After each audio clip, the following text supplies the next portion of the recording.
एक दिन काशी नगर में सत्संग लगा हुआ था। उसी समय एक पंडित जी आए जो शास्त्रों के बड़े ज्ञाता माने जाते थे, लेकिन उनके मन में अहंकार था।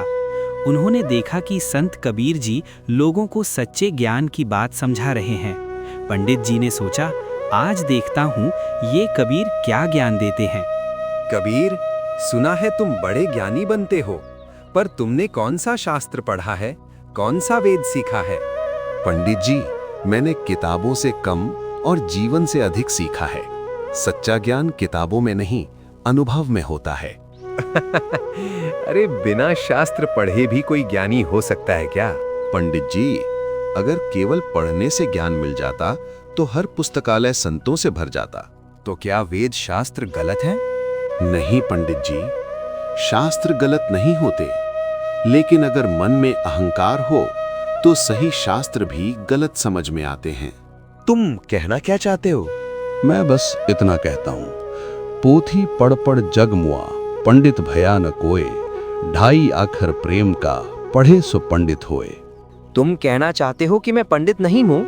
मैं ये कह रहा हूँ कि सच्चा पंडित वही है जिसके मन में प्रेम, दया और नम्रता हो। पर मैं रोज पूजा करता हूँ, मंत्र पढ़ता हूँ। अगर पूजा के बाद भी मन में घमंड है तो पूजा अधूरी है। तो तुम्हारे हिसाब से सच्ची भक्ति क्या है?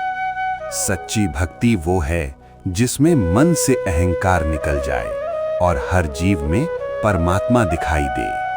पर मैं तो रोज मंदिर जाता हूँ। मंदिर जाना अच्छा है, लेकिन अगर दिल में प्रेम नहीं तो मंदिर भी दूर रह जाता है। तो परमात्मा कहाँ मिलता है? परमात्मा पत्थर में नहीं, सबके भीतर है। जब मन साफ हो जाता है तभी परमात्मा दिखाई देता है। धीरे धीरे शांत होकर, कबीर जी, आज पहली बार मेरे मन को लगा कि शायद मैं ही गलत था। मैं शास्त्र पढ़ता रहा पर अपने मन को नहीं पढ़ पाया। पंडित जी, गलती समझ आ जाना ही सबसे बड़ा ज्ञान है। जिस दिन मन का अंधकार मिट जाता है उसी दिन सच्ची रोशनी आती है।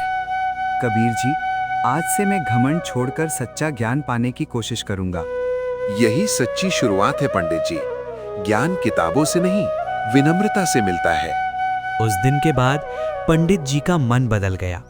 उन्हें समझ आ गया कि असली अंधापन आंखों का नहीं, मन का होता है, और जो मन से अंधा होता है उसे ज्ञान भी दिखाई नहीं देता। लेकिन जब मन का अंधकार दूर हो जाता है तभी सच्चा ज्ञान प्राप्त होता है।